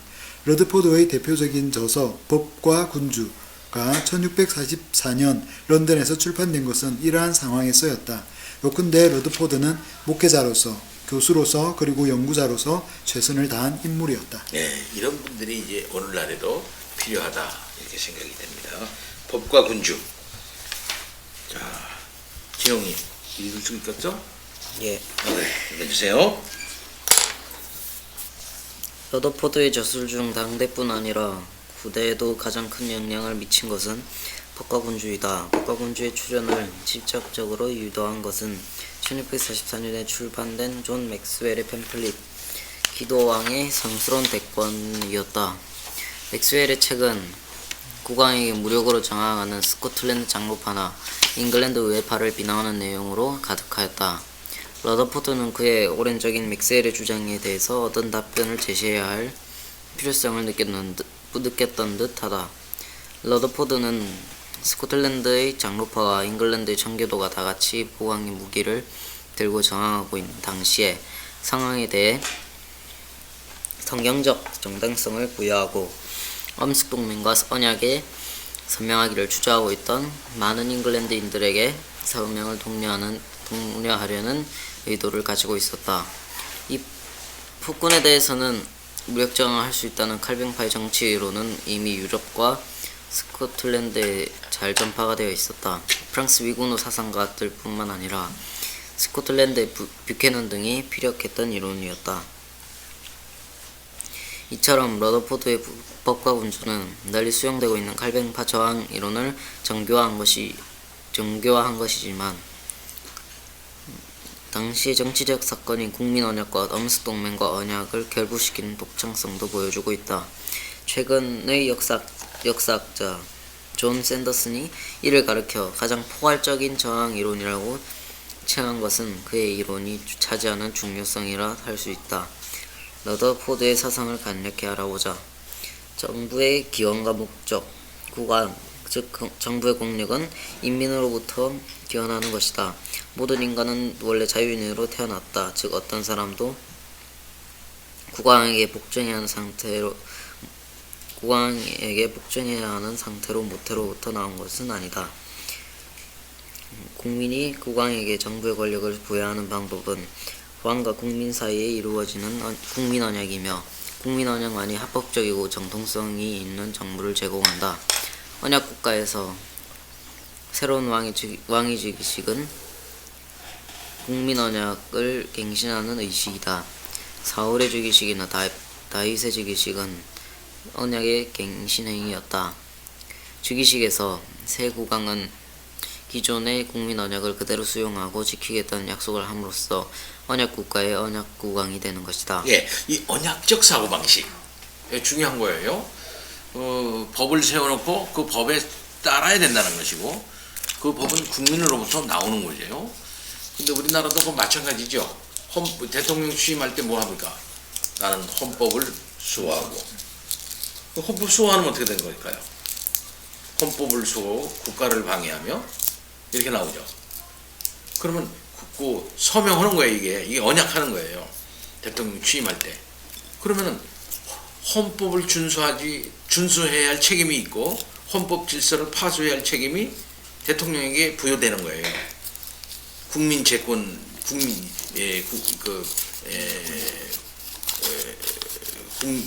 채권 뭐라 이러는데 국가 권력은 이제 국민으로부터 나온다 하는 차원에서 국민으로부터 합법적으로 만들어진 헌법, 그 헌법에 매이는 거지. 대통령이 헌법에 매이는 거야. 이게 언약하는 거예요. 그 언약을 파기하면 어떻게 될까요? 범법자가 되는 거야. 범법자. 헌법을 파기했으니까. 그래서 파문된 거예요. 예. 근데 이제 그런 사고방식이 안 되는 사람들은 언약적 사고방식, 민주적 사고방식, 이런 법에 준수한 이 사고방식이 안 된 사람들은 아니 근데 대통령을 진짜 대통령 하나님 나라 하늘에서 냈는데 왕권 신수설을 아직도 갖고 있단 말이죠. 왕권 신수설의 입장에서 아니 임금을 갖다 저기 하는 나라 저기가 어딨어? 어떤 놈이 그래? 그 나쁜 놈이지. 좀 잘못했다면 좀 봐주고 좀 저기 고치면 될 일을 이렇게 한단 말이죠. 그러나 근본적인 헌법 질서를 파괴하면은 그 헌법에 의해서 파문되는 거야. 응? 그걸 이제 알아야 되는데 그게 이제 안 된다 이 사고방식이. 근데 그 사고가 안 되는 사람 많아요. 실상. 그럼 장로교 정치만 제대로 배웠어도 그거 되겠네. 그렇죠. 그러니까 이러한 장로교 정치 언약적 사고방식의 정치 사상이 서구의 정치 사상을 주도하게 되는 겁니다. 이게 민주 정치 사상이죠. 이게 이 공화 정치 사상 같은 거 이런 것이 이제 주도를 하게 되는 거죠. 그러니까는 이러한 장로교 정치 사상의 언약적 성격이 서양의 민주 정치의 근본에 깔려 있는 거예요. 이게 그래서 민주 정치가 발달하게 되는 것이다 이 말입니다.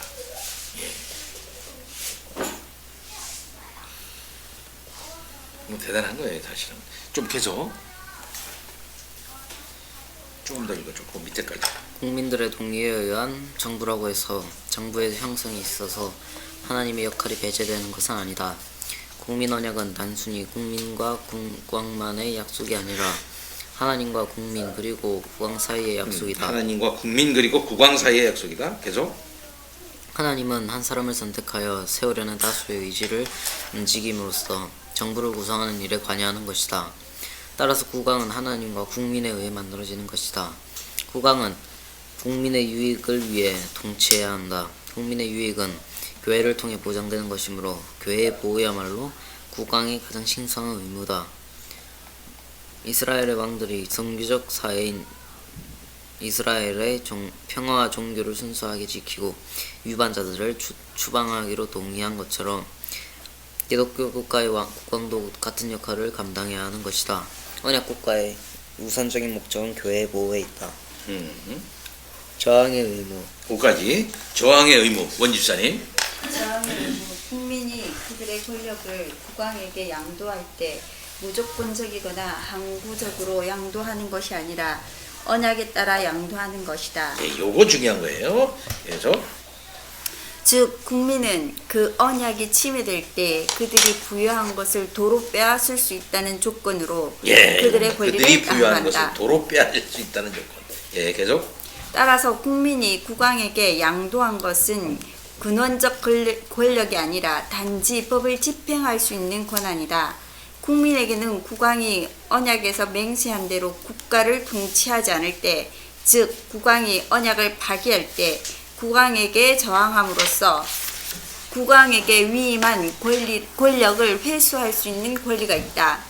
저항은 계약이 부여한 국민의 권리인 동시에 의무이다. 국왕 찰스 1세는 우상적이고 미신적인 예배를 행하도록 명령하고 그 예배를 반대하는 자들을 핍박하기 위해 군대를 보냈으며 교황당, 주교들 그리고 다른 타락한 자들에게 상을 내리고 아르미니안주의자들을 국가의 중요한 자리에 배치하였다. 언약을 위반한 것이다.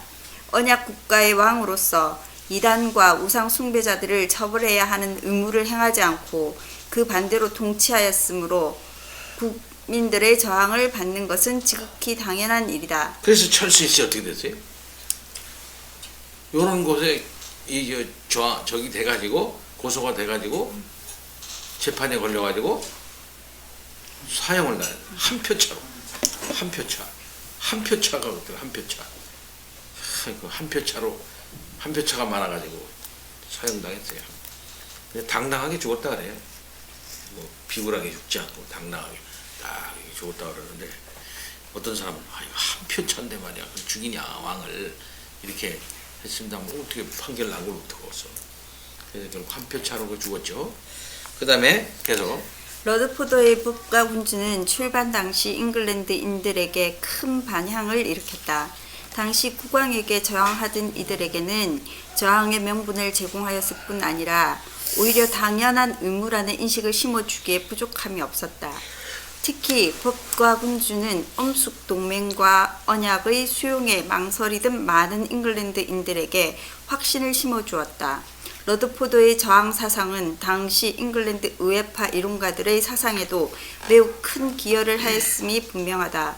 오늘날 많은 학자들은 영국의 위대한 정치 사상가 존 로크의 계약 사상이 러드포더의 언약 사상으로부터 영향을 받은 것이라고 보고 있다. 러드포더의 사상적 위치를 볼 수 있는 부분이다. 대단한 거죠. 존 로크가 엄청난 사람 아닙니까? 존 로크 하면 뭐 다들 뭐 그냥 껍벅 죽어요. 근데 그 존 로크에게 존 로크의 계약 사상에 러드포더의 언약 사상이 영향 줬다 이 말이죠. 예.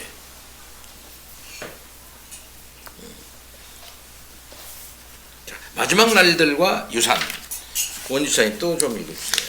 1647년 11월 웨스트민스터 총회의 일을 마치고 스코틀랜드로 돌아온 러드포드는 바로 세인트 앤드루스 대학의 세인트 메리 칼리지의 학장이 되었고 1651년에는 대학의 총장이 되었다.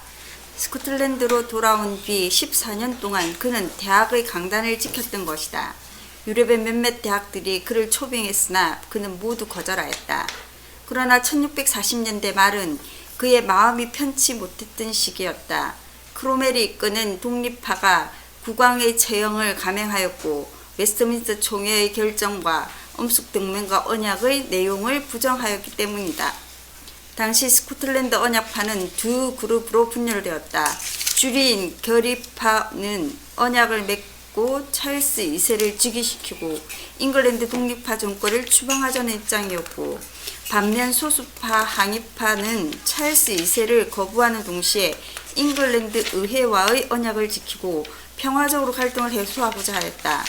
항의파에 가담한 러드포드는 이 분열로 인해 많은 친구들을 잃게 되었다. 러드포드가 찰스 2세를 반대한 이유는 그의 진정성을 믿을 수 없었고 잉글랜드와 맺은 엄숙 동맹과 언약을 고수하고자 했기 때문이었다. 결국 결의파의 뜻대로 찰스 2세는 1649년 2월 6일 즉위하였다. 그러나 1651년 9월 3일 찰스 2세가 직접 이끈 스코틀랜드군은 워스트 전투에서 잉글랜드에 대패하였고 스코틀랜드는 크로멜 군대에 의해 점령되었다. 잉글랜드의 장로교를 심으려던 스코틀랜드의 꿈은 무너지고 오히려 스코틀랜드마저 잉글랜드 독립파 세력에 의해 점령된 것이다. 많은 결의파 지도자들이 자리에서 쫓겨났으나 항의파인 러드포드는 찰스 2세의 즉위를 반대했다는 이유로 대학 교수 자리를 지킬 수 있었다. 그러나 러드포드는 자신이 평생 추구해온 꿈이 깨어지고 평생의 동료들조차 갈라선 우울한 상황에서 인생의 마지막 부분을 보내게 된 것이다. 1660년 잉글랜드와 스코틀랜드에 왕정이 복구되면서 러드포드의 입장은 더욱 어려워졌다. 그가 평생을 바쳐 쌓아온 것이 사라진 것처럼 보였으리라. 러드포드는 당연히 찰스 2세에 의해 반역적인 인물로 분류되었다. 그의 책 법과 군주는 공개적으로 불태워졌으며 러드포드는 반역죄로 의회에 소환되었다. 그러나 그 무렵 러드포드는 그의 마지막 여행을 떠날 준비를 하고 있었다. 1661년 의회의 소환장이 도착하자 러드포드는 나는 이미 더 높은 판사와 더 높은 법정의 소환을 받았다오. 나는 먼저 받은 소환에 응답해야 하오. 나는 왕들과 위대한 인물들이 오지 않는 곳에 있을 것이오. 이에 의회는 러드포드가 대학에서 죽는 것을 허용하지 않기 위해 추방 명령을 내렸다. 이에 대해 러드포드를 존경했던 벌리경은 항의하면서 다음과 같은 언급을 했다고 전해진다.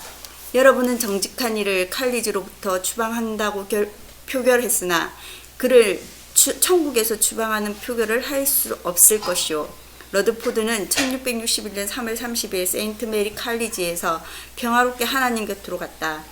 마지막 남긴 말은 형제들이여 주를 위해 일하고 주를 위해 기도하고 주를 위해 설교하시오였다. 스코틀랜드의 위대한 목회자, 위대한 신학자, 위대한 설교자, 위대한 정치 사상가 러드포드는 세인트 앤드루스 구성당 묘지에 묻혀 있다. 그리고 그의 비석에는 다음과 같은 글귀가 새겨져 있다. 어떤 현아 펜 또는 인간의 기술이 위대한 러드포드를 이길 수 있으랴. 그의 학문은 그의 명성을 일으켰고 그의 진정한 경건은 그의 이름을 드높였도다. 그는 임마누엘의 사랑으로 사람들을 개종시켰고 그의 주장은 가장 정통하고 건전하였도다. 그리고 그의 주장으로 많은 잘못이 드러났도다. 시온의 왕과 시온의 뜻을 위해 그리고 스코틀랜드의 언약법을 위해 그리고 항상 그리고 가장 열심히 일했도다. 그의 생명이 닿을 때까지 그는 완전한 열매를 거두었도다. 그가 꿈속에 보았던 열매를. 머리가 논쟁거리로 가득 차 있고 가슴속에 그리스도에 대한 사랑의 불꽃이 전혀 없을 때 모든 논쟁은 얼마나 삭막할까. 이 말에서 볼 수 있듯이 러드포드는 경건한 묵상가인 동시에 논리적으로 치밀한 변증가였으며 자신의 역할에 언제나 최선을 다한 인물이며 인간에 대한 열정과 사랑으로 가득 찬 그리스도인이었다. 예, 참 이거 위대한 사상가죠. 여기 이제 제가 지금 이제 러더포드에 대한 책이 여기 있는데 내가 갖고 있는 건 전부인데 지금 우리나라에서 나온 러더포드 번역된 거가 전부예요. 이게 예, 3권밖에 없어. 러더포드에 대한 책이. 요 러더포드의 서한집입니다. 요 러더포드 서한집인데 우리 친구 이강호 목사가 이게 그 프리처치 칼리지 저기하고 영국에서 지금 목회하던 친구인데 이분이 이제 번역했어요. 친구인데 근데 요 중에는 100% 다 번역한 게 아니고 러더포드의 편지의 일부만을 번역한 거예요. 왜 어디 갔나? 요 편지 서간집이에요. 여기 이 사람의 서간집. 요 서간집을 요 번역한 거예요. 이게. 그거 좀 줘봐. 이 책은 영국에서 온 책이요? 이건 다 영국에서 온 게 아니고 내가 오는 고서지. 고신대에서 사온 책. 고신대에서 하나에 500원씩 주고 산 겁니다. 이거. 저런 책을 판다. 이거 완전판이야. 이거는 이제 완판이야. 저런 책은 쓸데없다고 애들이 안 본다고 다 있을 때 버리는 책을 내가 500원 주고 미쳤어 이런 걸 버리는 저기가 있어. 도서관이 있으니 미친 도서관이죠. 내가 500원에 사왔어요. 하나야. 장소만 옮겨놓은 거지. 이게 몇 년도 나왔나? 아마 있으니까 버렸겠지. 한번 보세요. 구경이나 해보세요. 이건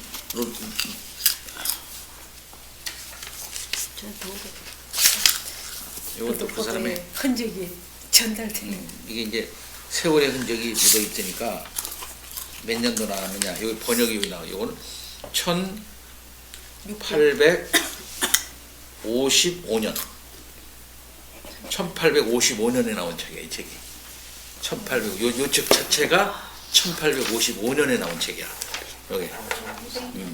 요건 신앙의 승리와 나팔이라는 책인데, 구경해 보세요.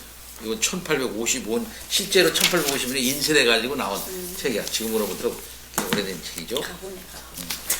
거의 100 몇십 년이 지나서 나온 거지. 만져보는 것도 재밌어요. 러더포드의 냄새가 나는. 러더포드의 이건 그 냄새가 사람의 나는 게 아니라. 이게 그 양반의 성찬설교. 성찬설교 이렇게 많아. 러더포드의 성찬설교. 사무엘 러더포드. 근데 여러분들이 볼 수 있는 책은 아까 뭐더라? 사한집. 서한집. 서한집 같은 거는 꼭 좀 하나씩 사서 보면 좋은데 이 사람이 그렇게 많은 고난을 당했잖아요. 그러니까 고난 당하는 사람, 어려운 사람 다 성실하게 우리가 정말 개혁신학적으로 답해주는 내용이에요. 읽으면 엄청난 은혜가 된다 이 말이에요. 신앙이 아니면은 날마다 그렇죠. 슬픔에 빠졌을 것 같아요. 애들은 죽지. 정말 얼마나 그런 속에서 이제 하나의 편지가 참 은혜로운 게 위대한 몇 년도에 나온지는 이건 없네. 이걸 또 덧붙일 것 같은데, 그죠? 테이프를.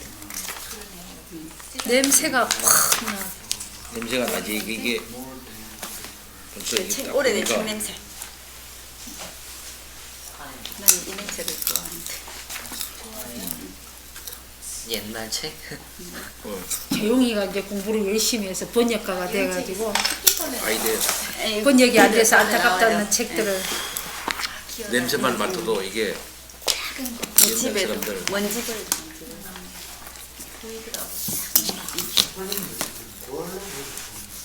지금 그 책? 구할 수가 없지. 그런 책을 어떻게 구해. 1855년도 책을 지금 구할 수도 없지. 그래도 영어로 되어 있으니까 좀. 영국에 가서도 힘들 것 같아. 스쿠터에서 200년 지금으로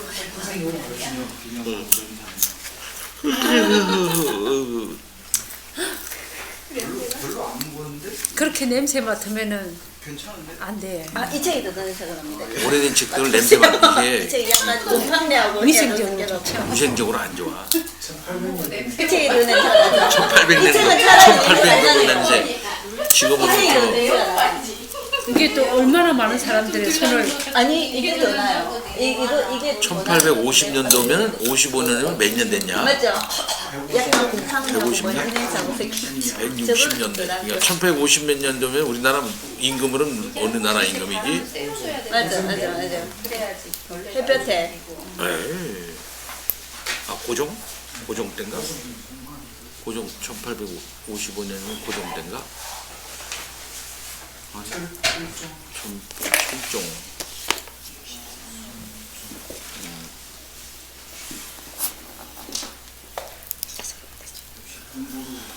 공부를 제대로 한 사람들이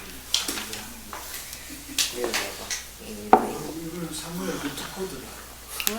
사멜 러더포드에 대한 연구서고 그거는 입문서. 러더포드.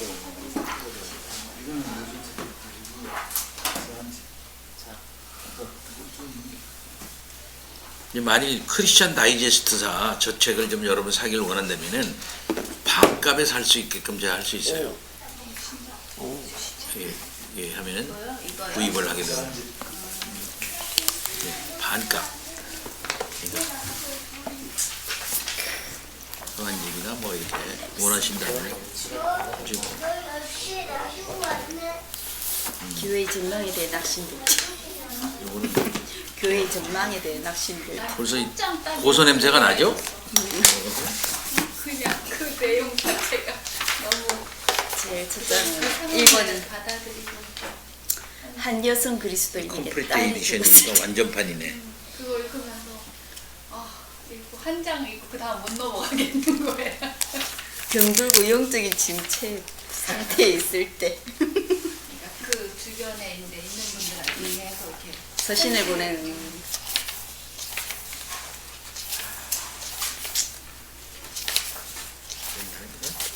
근데 읽으면 제 요거는 1875년도에 나온 거네. 요거는 1875년도. 그리스도의 사랑에 대한 75년도에 나온 거네. 러더포드가 1600년대 사람이잖아요. 근데 그 뒤에 한참 있다가 한참 있으니까 계속 나온 거지. 계속 나오는 거야. 지금도 계속 나오는 거고. 지금도 계속 그래 나오는 읽어야 거지. 되겠는데 보니까 이게 막 오래된 넘어가야 판이라는 돼요. 게. 자신이 에버든을 그때 초판이면 얼마 비싸지. 지금 왜 나오겠어? 알고 읽으면 조금 더 그래도 좋겠다. 어느 조지 집에서 리스펙. 어느 오래된 집에서 발견되기도 하고 그러겠지. 장로교파 집에서. 그렇죠. 그런 이런 사람들 이름도 좀 알고 글도 좀 읽고 그러면은 참 좋죠. 위대한 선생들의 복가공주 같은 걸 우리나라로 번역하려고 그러면 얼마 정도 될까요?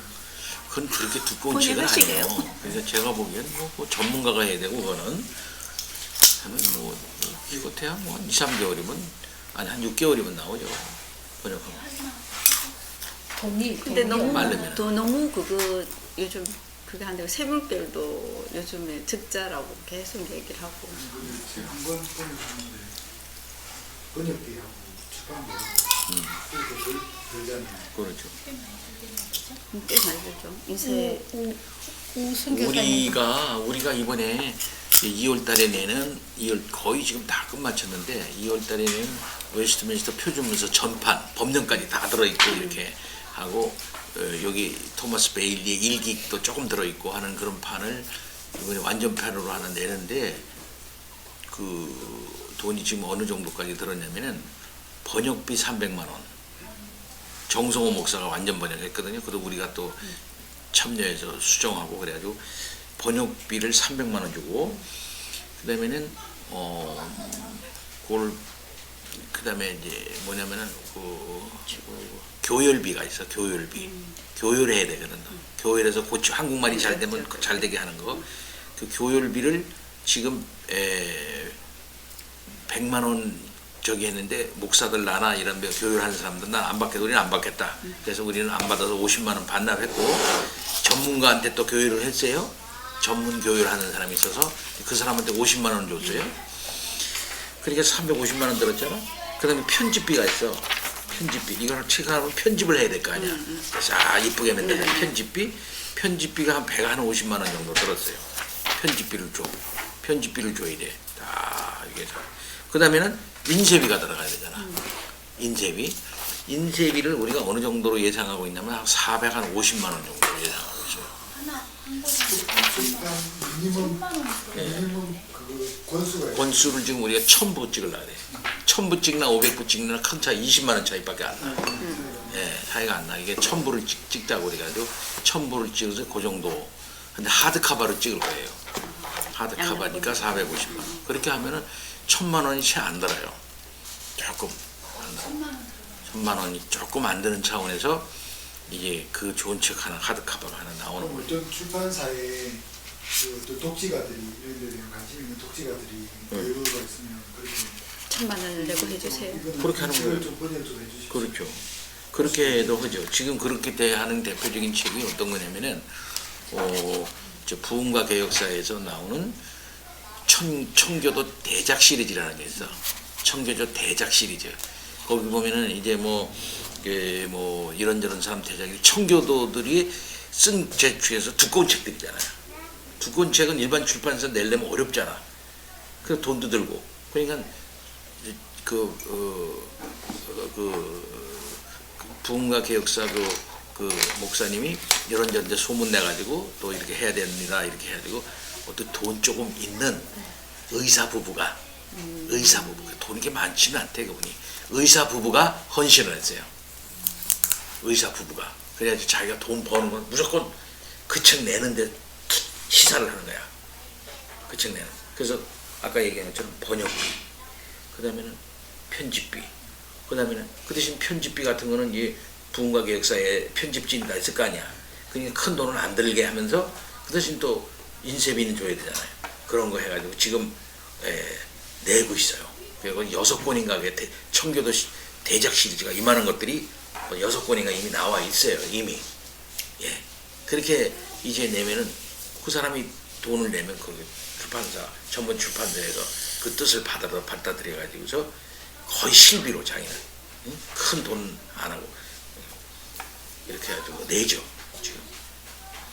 그렇게 이제 그런 일들이 이제 계속 이제 일어나야 됩니다.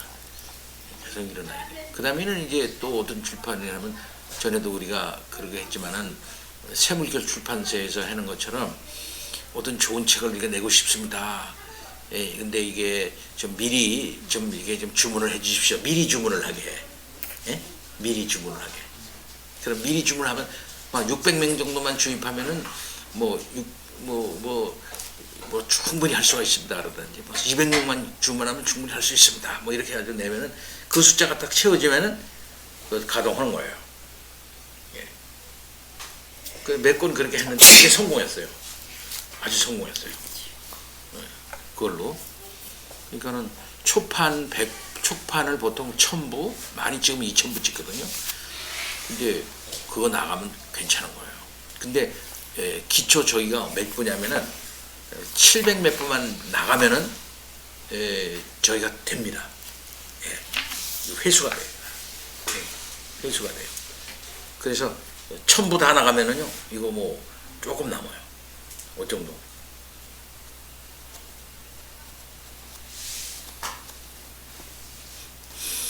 그래서 우리가 이번에 내는 웨스트민스터 표준문서 그것도 우리 교회에서도 최소한 10부 이상은 소화해야 돼요. 그래가지고 예? 공부 교재 그래 우리 공부교재사 이거 읽으면서 그거 매번 읽고 그렇게 해야죠. 그것도 우리가 만든 건데 정소. 그래 지금 저 임용민 목사 교회는 100부 하겠다 자기네. 100부. 그럼 이제 오는 교인들 다 한 권씩. 다 저 하겠다. 전 교인한테 다 준다 이게. 전 교인이 그거 갖고 다녀야 된다는 거죠. 100부 하겠다는 거죠. 임종민 목사님. 임종민 목사 교인이 많아졌어. 100명 정도 되세요? 애들까지 100명 되죠.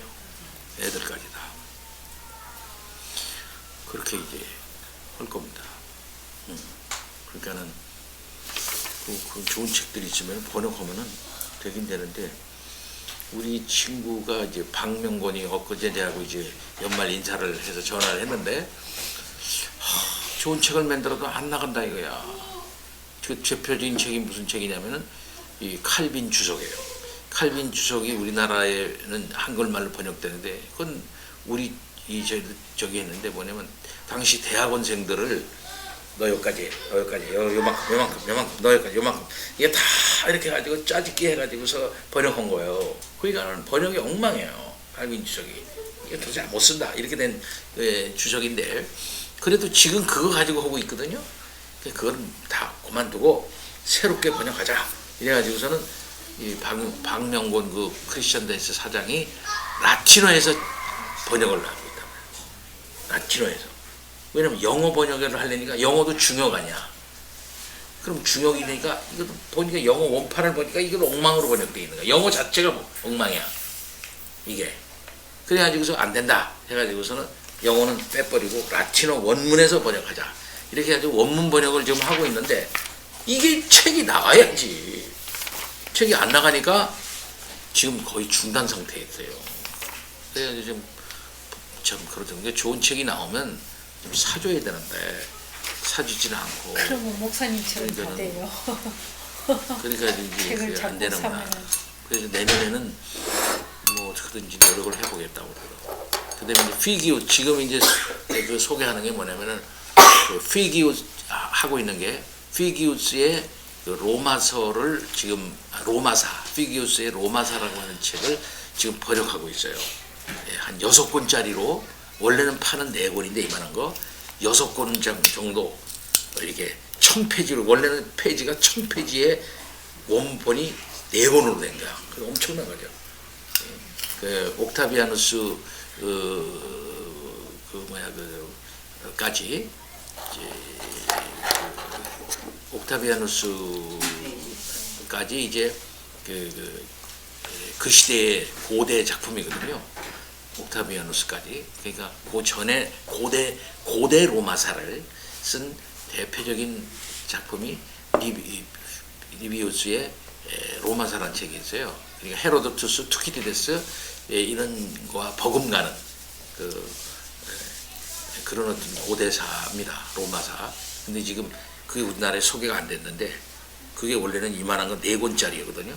그걸 지금 번역하고 있어요. 곧 나올 겁니다. 그게 전문가 번역으로 해가지고. 근데 그런 책이 팔려야지.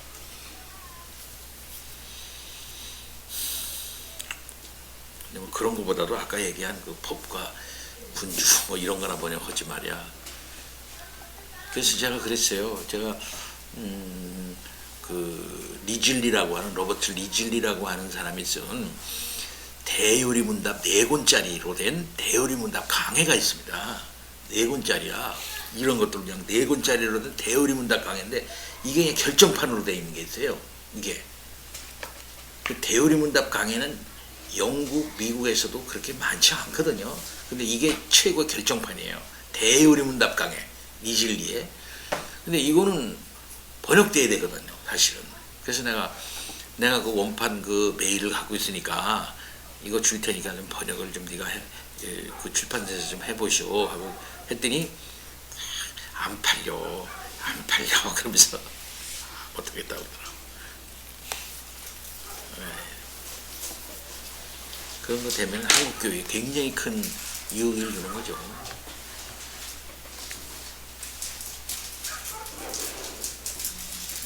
자, 다른 말씀 있습니까? 자, 우리 재용이는 내가 보기엔 공부해야 돼요. 꿈을 가져야 돼. 우리 교회에서도 이제 그렇다면은 힘껏 이렇게 인재 양성을 위해서도 노력해야 되고, 응? 꿈을 가져야 돼. 정말 어릴 때부터. 여기 봐라, 너 여기 봐라. 14살 때 16살 때 대학 들어가지고 21살 때 박사가 돼가지고 교수가 되잖아. 그치? 다 보면 20대 초반에 이상하게 대학 교수가 되고 29살 막 이런 사람이 대학 총장이 되잖아. 그잖아? 막 그러니까는 충분히 이제는 니네들 때는 가능해. 우리 때는 뭐 가난하고 못 살고 뭐 그렇지만 이거 공부만 하면 되는 거야. 어떤 목사님이 나한테 이런 얘기를 하다. 목사님, 교육은 다른 거 돈 무슨 아르바이트 하는 것보다요 열심히 공부하는 게 더 돈 버는 겁니다 그러더라고. 열심히 공부하는 게 돈 버는 거라는 거예요. 열심히 우리나라 지금 공부하면은 다 학자금 나오고 다 알바한 것보다 돈 더 많이 벌어요. 이한 목사님 맞죠? 생각해봐야 되겠다. 공부 열심히 해보니까 안 그래요?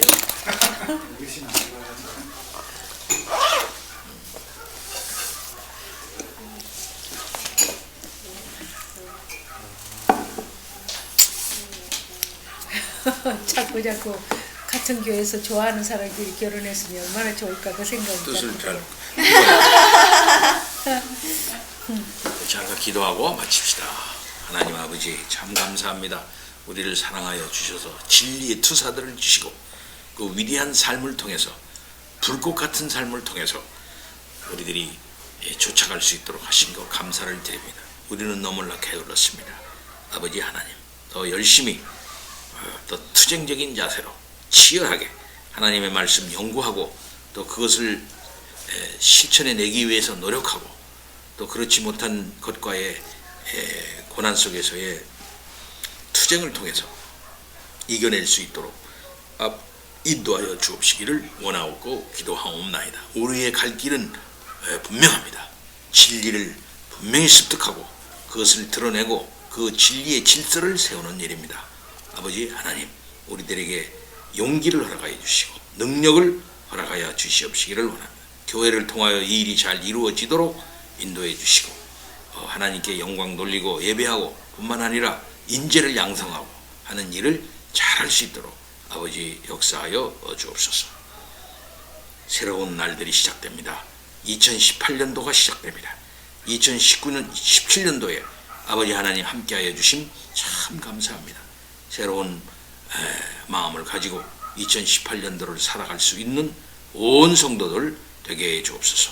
특별히 각 가정의 기도 제목을 하나님 아시오니 하나둘 하나님의 뜻 안에서 간합하여 주시옵시기를 원하옵고 기도합니다. 2018년도에는 진리의 뜻을 같이 한 그런 신앙의 동지들도 많이 생겨나도록 아버지 인도해 주옵시기를 원하옵고 기도하옵나이다. 아버지 하나님 어떨 때는 불확실하고 또는 미래가 불투명한 그런 날들이 전개가 될 것입니다. 하오나 하나님께서 함께하여 주심을 믿고 한 걸음 한 걸음 그 세계 속으로 들어가는 온 성도들 되도록 아버지 역사해 주옵시기를 원합니다. 특별히 우리 어린아이들에게 지혜를 주옵소서. 어릴 때부터 뭔가를 분명히 깨닫고 한 걸음씩 나가는 그런 새벽 이슬 같은 그런 마음들을 허락해 주시옵시기를 원합니다. 감사합니다. 예수 그리스도 이름으로 기도하옵나이다. 아멘. 예. 감사합니다. 수고하셨습니다. 예, 고맙습니다.